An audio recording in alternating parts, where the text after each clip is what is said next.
Assalamualaikum warahmatullahi wabarakatuh. Saya Sadam Bagas Valentino. Nomor induk mahasiswa 19.01.53.0098. Kelas B1 akan mempresentasikan model proses perangkat lunak. Yang pertama, pengertian model proses perangkat lunak. Suatu penerapan struktur pada pengembangan suatu perangkat lunak software yang bertujuan untuk mengembangkan sistem dan memberikan paduan untuk menyukseskan proyek pengembangan sistem melalui tahapan-tahapan tertentu. Jenis-jenis tools model perangkat lunak. Yang pertama, model aliran kerja atau workflow. Yang kedua, model aliran data atau data flow. Yang ketiga, model peran atau aksi, activity. Model aliran kerja, workflow, menunjukkan kegiatan pada proses bersamaan dengan input, output, dan ketergantungannya, mempresentasikan pekerjaan manusia. Model aliran data, data flow, mempresentasikan proses sebagai suatu set kegiatan yang melakukan transformasi data, menunjukkan bagaimana input ke proses, misalnya spesifikasi ditransformasikan menjadi output, misalnya menjadi desain. Model peran aksi atau activity, mempresentasikan orang pada perangkat lunak dan kegiatan yang menjadi tanggung jawab mereka. Contoh model proses perangkat lunak. Yang pertama waterfall, yang kedua spiral, yang ketiga prototype, yang keempat incremental, yang kelima evolusi, yang keenam RAD. Pertama, waterfall. Waterfall adalah suatu model klasik yang memiliki pengembangan perangkat lunak secara sistematis. Kelebihan waterfall. Yang pertama, software yang dikembangkan dengan metode ini biasanya menghasilkan kualitas yang baik. Yang kedua, dokumen pengembang sistem sangat terorganisir. Mengapa? Karena pada setiap fasenya harus terselesaikan secara lengkap sebelum nantinya akan melangkah ke fase berikutnya. Kelemahan waterfall, perubahan saat dilakukan karena sifatnya yang kaku. Jadi karena sifat yang kakunya ini, model proses waterfall mungkin cocok ketika nanti kebutuhan yang dikumpulkan lengkap, sehingga perubahan bisa ditekankan sekecil mungkin. 2. Spiral.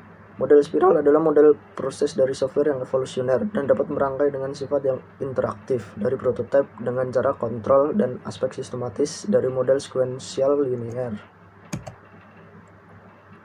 Kelebihan spiral memungkinkan untuk pemakaian perangkat lunak bisa dipakai selama masa berlaku perangkat lunak. Pengembangan nantinya dapat disesuaikan agar perangkat lunak bisa digunakan selama perangkat lunak komputer masih aktif.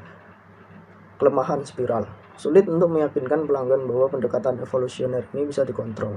Yang kedua, memerlukan penafsiran risiko yang masuk akal dan akan menjadi masalah yang serius jika risiko mayor tidak ditemukan dan diatur. Butuh waktu lama untuk menerapkan paradigma ini menuju kepastian yang absolut. Yang ketiga, model prototype. Metode atau model prototype merupakan metode pengembangan perangkat lunak yang memodelkan dari sistem kerja suatu perangkat lunak yang belum lengkap dari pihak user. Kelebihan prototype. Yang pertama, user tidak dapat berinteraksi aktif. Yang kedua, penentuan kebutuhan lebih mudah diwujudkan. Yang ketiga, prototype melibatkan user dan analisa dan desain, punya kemampuan menangkap rekrutmen secara konkret daripada secara abstrak. Untuk digunakan secara standalone, digunakan untuk memperluas SDLC, mempersingkat waktu pengembangan sistem informasi. Kelemahan prototype. Kelemahan prototype yang pertama, proses analisis dari perancangan terlalu singkat, mengesampingkan alternatif pemecahan masalah, biasanya kurang fleksibel dalam menghadapi perubahan. Prototype yang dihasilkan tidak selamanya mudah dirubah. Prototype selalu cepat selesai. 4. Model incremental. Model incremental atau incremental waterfall model merupakan perbaikan dari model waterfall dan sebagai standar pendekatan top-down. Kelebihan incremental, resiko yang rendah pada pengembangan sistem, mengutamakan fungsi-fungsi pada sistem perangkat lunak sehingga kemudahan pemakaian sistem yang paling diutamakan. Tahap awal adalah dasar dari pembuatan tahap berikutnya. Cocok digunakan bila pembuat software tidak banyak atau kekurangan pembuat, atau mampu mengakomodasikan perubahan kebutuhan customer. Kelemahan incremental, tiap bagian tidak dapat diintegrasikan. Pengembangan staff dilakukan jika hasil incremental akan dikembangkan lebih lanjut. Hanya cocok untuk proyek yang skala kecil.